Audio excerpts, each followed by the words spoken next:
This past November, we got an inside look into The Legend of Heroes Trails Through Daybreak II, which looks to be a great follow-up to the amazing turn-based RPG fans finally got to play in July. The story is going in an intriguing direction as the Crimson Grendel wreaks havoc across Edith, and the Daybreak combat system is also improved with a number of new features and quality of life touches. Thanks to Nipponichi Software America, Final Weapon was able to learn more about Trails Through Daybreak 2 in the new Miran Garden dungeon, which takes some cues from the True Reverie corridor found in Trails into Reverie. Similarly to the Reverie corridor, the Miran Garden exists in a separate virtual space that can be explored outside of the game world, Calvert, and the main story. In the dungeon, players can challenge randomized floors, discover loot, and take down enemies and bosses to make the party stronger. You can access the Miran Garden after making sufficient story progress and enter it by interacting with small stations on the map, similar to save and rest stations. Although the Miran Garden is optional content, it's quite substantial, and Trails fans will certainly want to progress to the very end. The Legend of Heroes Trails Through Daybreak 2 gives you a roster of over 15 characters to build a party with in the Miran Garden. Arkwright Solutions is back with the sole exception of Bearguard Zeman, and there's bound to be a story-related reason for why he isn't here. However, you can expect some returning faces, such as Celes and Leon from Trails Through Daybreak, Swen and Nadia from Trails into Reverie, and even Ren Bright herself. They're all playable, so you can expect to build some dream teams later on into the story. The Miran Garden spans many randomized floors in distinct areas, and you can expect some otherworldly scenery here. You will also get objectives to complete along the way, such as slaying a certain amount of enemies or a boss to move on to the next area. It's very familiar to the True Reverie corridor, but you can access each individual area from an area select screen this time around. This menu also lets you rearrange your party, access the main menu, and browse some of the enemies and rewards. I didn't get too much time to observe the Miran Garden during the preview, but I can already tell that I'm going to spend a lot of time grinding here with all the party members.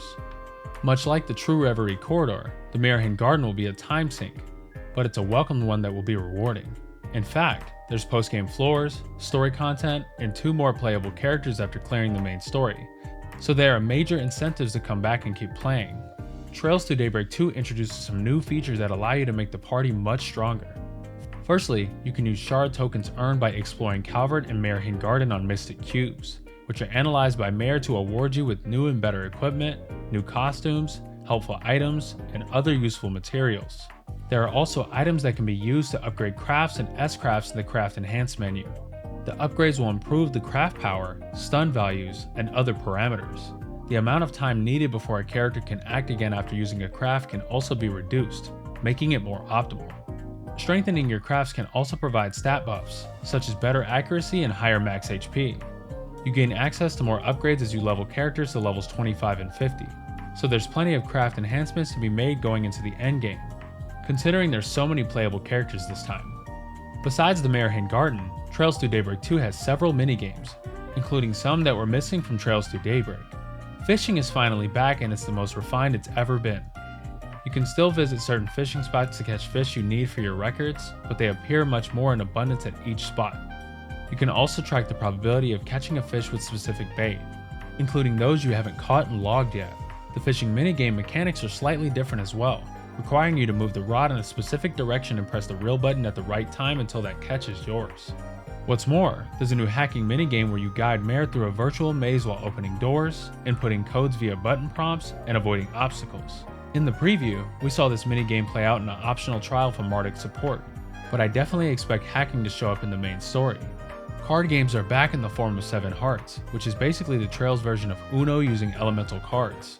Up to 4 participants can play 7 Hearts, including the player as Van and 3 CPU opponents taking over for the members of Arkwright Solutions. If Vantage Master served as a blueprint for this style of minigame, I expect a ton of opponents to show up.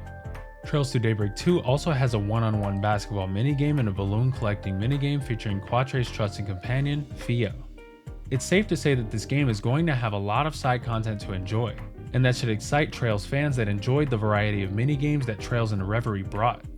Trails Through Daybreak 2 is shaping up to be a really fun RPG packed with content that will keep me engaged for many hours to come, especially in the Miran Garden.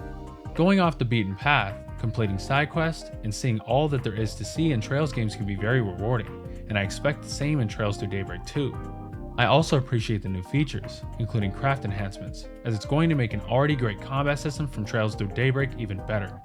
Fortunately, the wait to actually try out Trails to Daybreak 2 before its worldwide launch is almost over. 2 demos for Trails to Daybreak 2 will be available exclusively on PlayStation 4 and PlayStation 5 starting January 24th.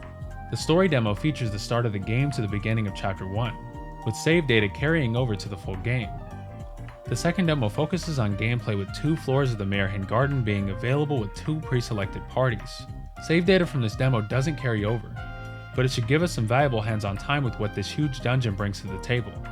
The Legend of Heroes Trails to Daybreak 2 launches on February 14th for Nintendo Switch, PlayStation 4, PlayStation 5, and PC via Steam, GOG, and Epic Game Store in the West.